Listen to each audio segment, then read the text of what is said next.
It's a versus battle between two of the hottest high-end Android handsets on the market right now. I'm Aaron Baker from PhoneDog.com, and today it's the LG G2 versus the Samsung Galaxy S4. It's a versus battle between two hot Android handsets on the market right now, the LG G2 and the Samsung Galaxy S4. Very similar in a lot of ways, but different in a lot of ways as well. We're going to put that together in the versus battle, mix it all up in some versus battle soup, and see which one comes out on top. That kind of made me hungry, but it's lunchtime. Actually, it's a little late for lunchtime, late lunch on my part. LG G2 over here packing a 2.26 gigahertz quad-core Snapdragon 800 CPU, a really unique configuration with the power button and volume rocker on the back, a 5.2-inch display that's 1080p, very beautiful display, and it's pretty much for the most part edge to edge, making it a really nice display for content consumption. Not too big that you can't put it in your pocket, but not too small that you can't watch YouTube videos and really enjoy it. And it has that unique knock-knock feature you just saw right there, where I can turn the display on and off just by tapping the display itself. Then you have the Samsung Galaxy S4 over here. This is the international version. This one is the AT&T version. Obviously, you've got this on multiple carriers in the US. Samsung Galaxy S4 over here, the international one packs an octa-core processor. One is a quad-core 1.6 gigahertz Cortex A15. The other one is a 1.2 gigahertz Cortex A7. To total, obviously an octa-core CPU. It's got a 5-inch 1080p HD display here, 13 megapixel camera with 1080p HD recording, and I should point out that's what this has as well, but it has the added bonus of optical image stabilization. 2,600 milliamp hour battery here, 3,000 milliamp hour battery here. The difference, the Galaxy S4's is removable, the G2's is not. 4G LTE connectivity if you buy a device on a carrier in the States. This, like I said, is the AT&T version, so you can see it rocking LTE up here on AT&T. International version here, but you can get a Galaxy S4 on Verizon, Sprint, T-Mobile, AT&T, and get their respective 4G LTE connectivity, rock and roll on their high-speed networks. So fast all around. How are they different? We're going to dive in and find out. Both of these are packing Android 4.2 with their own custom user interfaces. This one's running LG's UI, this one's running TouchWiz, and you can see a lot of similarities between these two devices. Both have shortcuts up here in the top. You've got your quick access to toggles where I can change those around, for example. So let's say I don't use Wi-Fi on a regular basis, but I use that darn airplane mode all the time. I can do that and jump right back out, and you can see airplane mode is now an option up top. You can do that over here as well. You can edit and scroll up and down. So airplane mode, obviously important. Let's say Wi-Fi is second most important. I can come over here and Wi-Fi is right there. You get the added benefit on both of these devices of having brightness shortcuts here, and then on the G2, at least on the AT&T side, you have your volume control here is where you can turn up your sound up or down and then make it your own in terms of sound and effects. So volume rocker over on the back side on the G2. Over here, it's on the power button on the right side, volume rocker on the left spine, micro USB charging port at the bottom, 3.5 millimeter headphone jack up top. So design-wise, very similar in a lot of ways here. This one's a little bit more curved on the back, a little bit perhaps easier to hold in the hand. I find this to be very natural. The power button and volume rocker over here on the back. Over here, you've got your buttons on the side, and it's obviously a little bit more of an elongated device, or a little bit thicker. I wouldn't say thick, but just the way that the sides here, if you will, go up and down. And you can see it just in terms of fit in the hand. I can't find the word that I really want to use here, but I'm just going to roll on like it never happened.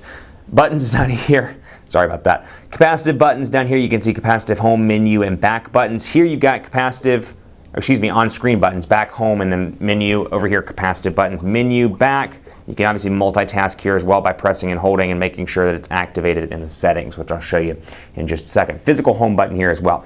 Couple benefits here. Snapdragon 800 CPU over here, the octa-core, a little bit older. Snapdragon 800 is the new child of the Snapdragon line of processors rather, made by Qualcomm. And we'll jump into settings here and take a look at these as well. So processor-wise, rocking and rolling on the latest CPU from Qualcomm, and actually the first US device to hit major US carriers with the Snapdragon 800. The Note 3 is getting ready to come out. It also in the US has a Snapdragon 800 CPU. So you can see very similar configuration here in settings as well. They're both tabbed out, and a couple of different options to really make this device fun and customizable. You've got over here My Device. I've got Smart Screen, Air View, and you've got those Samsung TouchWiz features here. Smart Stay, Smart Rotation, Smart Pause, and a lot of these are really awesome features. Smart Pause, for example, the video will pause if you're watching, let's say, a video that you have on your phone. You look away, and you've seen this most likely in the TV commercials, the video will stop playing. You look back, it'll start playing again.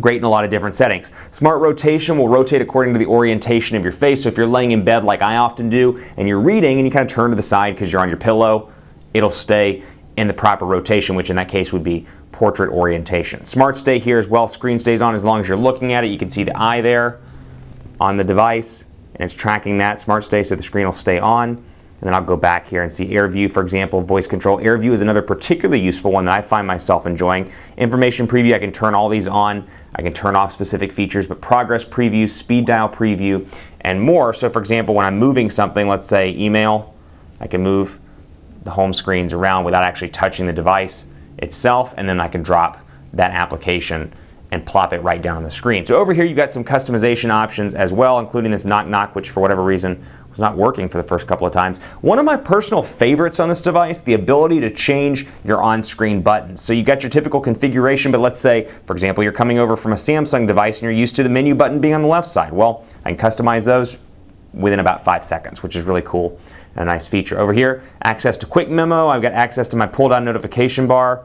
Right there in my menu, I can customize those buttons, and not only can I customize those, I can change the look as well. So I can change the theme to black if I want to, and so I can only set those black buttons, or I can do gradation versions, or just standard white versions if I want to, or black versions. So screen off effect, another cool feature that I found myself playing with in my time with this device. Black hole, for example, when I turn the device off, that's what it's going to look like. Fade out is what I had it on.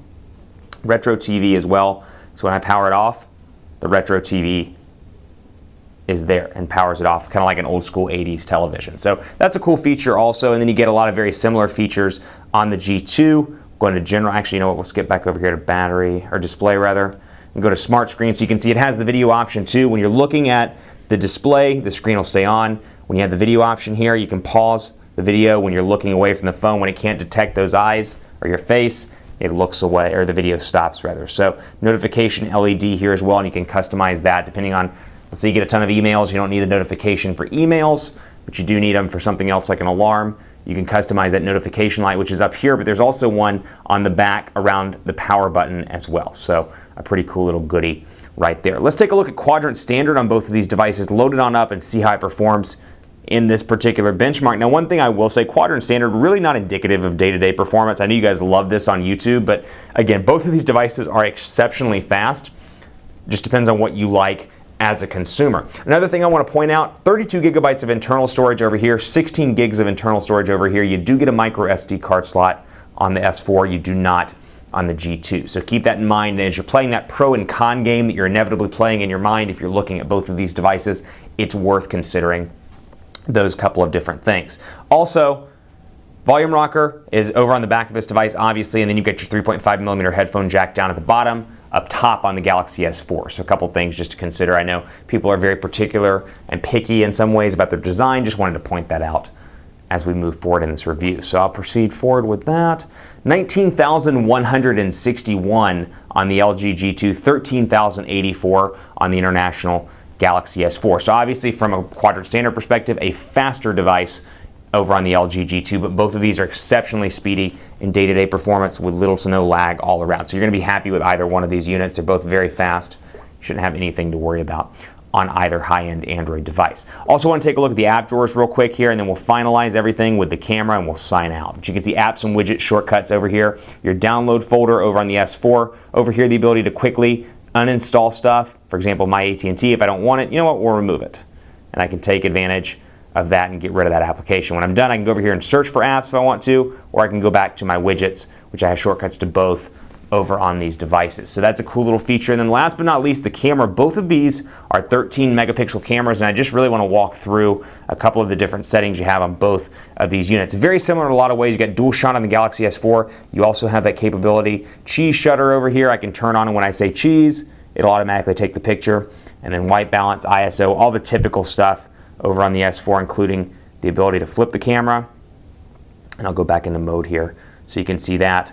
And I can come down and say dual camera, dual shot, different naming on both of these devices. And you can see right there my dual shot on both units. And likewise, I have the ability to change. Let's see if I can get that to click. There we go. A couple of different dual shot options. Very similar in terms of UI and the camera. Both are 13 megapixel cameras. I would give a slight edge to the LG G2's camera. The optical image stabilization is quite nice, and I find the camera to take overall better pictures depending on the lighting situation. So keep that in mind. Both of these are awesome devices. It's a really tough call, like anything else in today's high-end Android space, because I like the software of the Galaxy S4 better. You get a ton of awesome value adds in TouchWiz. There's a great story to be told in the software here. And a lot of those features I find myself using on a day-to-day basis, so a lot of people kind of complain they're gimmicky. I use them on my phone on a regular basis. My mom, my family, people that have Samsung devices in my life, the Galaxy S4 or the Note 2, for example, use a lot of those features and find them particularly useful. Over here, the G2, fantastically fast. If you're looking for the latest and greatest in terms of specs and you don't like the Note 3, take a look at the LG G2. It feels great in the hand. I like the power button configuration on the back. But overall, software goes to Galaxy S4, hardware and overall processing power goes to the G2. Keep it locked on PhoneDog.com for more versus battles and dog fights. We do both around here on PhoneDog.com and on the YouTube channel. I'm on Twitter at PhoneDog_Aaron. I'm on Facebook at Facebook.com/HiAaronBaker. Let me know which device you prefer the most. And as always, I'll see you next time.